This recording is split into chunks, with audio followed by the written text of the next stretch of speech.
We all know the potential benefits and returns that comes along with investing in the stock market. But the question is this: are the risks associated with investing in the stock market worth it? What in the world is happening on Wall Street? In the NASDAQ, everything and more has been completely wiped out. Really, you're seeing just broad-based declines across all of the major technology sectors. Down 9% today. The Xetra DAX over in Frankfurt is down by 9%. The Paris market down by 9%. Austria, which was briefly suspended earlier on in the day, is down by nearly 11%. And there are fears that the Dow will drop and drop quickly, and we're already seeing that. Futures over the weekend were down so much that they actually had to put an emergency trigger that stopped trading, and the expectation and fear is that we will see markets in free fall this morning here in the U.S. as they have done in the global markets already today. This could be the most serious recession in decades. One of the major stock market risks are market crashes. Market crashes happen when the stock market declines by a significant amount, usually 20% or more. And these are some examples of recent stock market crashes. They are the 2020 stock market crash, the 2008 financial crisis, the 2000s dot-com crash, and the 1929 Great Depression. This is the price chart for the S&P 500, and during the 2020 stock market crash, the S&P 500 declined by around 35%. And we take a look at the next one. During the Great Financial Crisis of 2008 and 2009, the S&P 500 lost about 50% of its value. And the next one that we take a look at is the dot-com bubble crash. During the dot-com bubble crash in the early 2000s, the S&P 500 fell by about 76.81%. So as you can see, investing in the stock market can be quite risky because you can potentially lose up to 30 to 70% of your capital in market crashes. So investing in the stock market is kind of like F1 racing. For a normal person, even if he or she is a driver, driving an F1 car is very risky. But for an F1 driver, because of his skill and experience, driving the same F1 car is not so risky. Sure, there is definitely still some risk involved in driving an F1 car, regardless whether you are a skilled F1 driver, but because the F1 driver has knowledge and experience in driving an F1 car, driving an F1 car is less risky for an F1 driver compared to a normal driver like you and I. And this is true for investing in the stock market. If you do not have the skill and experience in investing in the stock market can be very risky for you.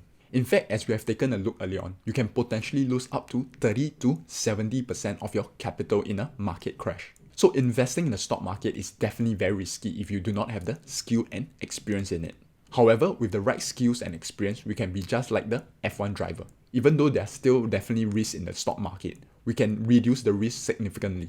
If we take a look at some numbers over here, this is the performance of the S&P 500 over 60 years. Over 64 years, between the years 1954 and 2018, the number of years that the S&P 500 managed to achieve positive returns were 47 years. And that 47 years out of a total of 64 years means that the S&P 500 managed to achieve a positive return 73.5% of the time. Right, so you can achieve positive returns almost 3/4 of the time just by investing in the S&P 500 or the overall market. And that requires little to no skill and experience. And if you held the S&P 500 from the start, which is 1954, all the way to 2018, even though there are some years that the S&P 500 recorded negative returns, if you have held the S&P 500 throughout this whole time period, you would have made substantial returns on your capital. So yes, there are definitely still some risks involved when we are investing in the stock market. We can never eliminate that risk. But as you can see these numbers over here, the potential returns and benefits far outweigh the risk involved when we are investing in the stock market. But besides investing in the stock market, what other alternatives are out there for us to grow our money? It is only fair if we take a look at these other alternatives. So the first alternative is bank savings account, and the second is bonds. So these are the two main other alternatives besides investing in the stock market to grow our money. This is a screenshot of the annual percentage yields or interest rates provided by some of the US financial institutions. If you take a look, interest rates on this account range anywhere between 0.01% to 0.55%. And if we were to calculate the average interest rates provided by these financial institutions, the average rate is 0.255%. And for bonds, if we take a look at the US bonds, so in this case, treasury yields means US government bonds. So there are 3-month treasuries all the way to 30-year treasuries. So for treasury yields, we need to determine which treasury yields we are taking a look at. So let's say our investing time frame is around a couple of years to 5 years. So we'll take a look at 2 years and 5 years treasury yields. So we can see that the interest rates on this treasury yields is between 0.21% to 0.78%. So the average interest rates that we earn on a savings account is around 0.225%, and for bonds is anywhere between 0.21% to 0.78%. Okay, so if we choose to invest in these alternatives such as the savings account and in bonds instead of the stock market, we are still making some money because the interest rates that they are offering on these alternatives is still greater than 0%. So the case can be made over here that even though the savings accounts and bonds offer less of a potential returns as compared to the stock market, these savings accounts and bonds tend to be relatively safer than investing in the stock market. That might sound true until we take a look at this next factor, and that factor is inflation. The Federal Reserve, or the US Central Bank, is the largest and most influential central bank in the world, and the Fed has set inflation expectation at 2% over the long run. This means that the monetary policies that the Fed will implement in the future will be heavily influenced by their inflation target of 2%. And even though inflation rate has been below the 2% target rate for the past couple of years, moving forward, inflation rate is likely to be at 2% or slightly above 2% for a while. And we take a look at this chart over here. Even though we are comparing against a low base and that this inflation is likely to be transitory in nature, we see that inflation has been rising in the past couple of months. So moving forward, inflation rate is likely to be at around 2% or slightly above 2%. We have talked a bit about inflation over here. So how does inflation affect our decision when we are choosing to invest in the stock market or in a saving account or in bonds? This affects everything.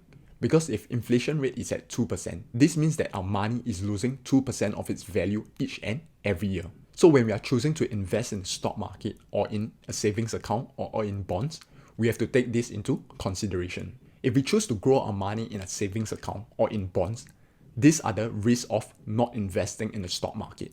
With inflation rate at 2%, by choosing to park our money in savings account or in bonds, we are guaranteed to be losing money each and every year. If we choose to put our money in a savings account or in bonds, the returns range anywhere between 0.2% to 0.7 or 8%. And with inflation rate at 2%, the returns that we get from savings account and in bonds are just not enough. Because if we subtract the inflation rate from the potential returns that we can get from a savings account or in bonds, the net returns are negative. So if we choose to put our money in a savings account or in bonds, there's a 100% chance of losing money. Even though there are risks involved when we are investing in the stock market. For example, if we invested in the S&P 500, there's around 26% risk of us losing money if we invested in the S&P 500 during those years. So yes, there are still risks involved when we are investing in the stock market. However, if we choose not to invest in the stock market and put our money into savings account and in bonds, the risk is much greater. In fact, there's a 100% chance of us losing money. So are there risks involved when we are investing in the stock market and in stocks? Yes, there are definitely risks when it comes to investing in stocks, but the alternatives are way riskier. So investing in stocks is definitely worth it. If you guys have enjoyed and liked this video, smash the like button because it will really help the channel grow and allow me to produce more content such as this. And if you are new to this channel and haven't already subscribed, make sure you subscribe to this channel so each week you'll be the first to receive notifications when I post my videos. I'll see you in those other videos. To your financial success.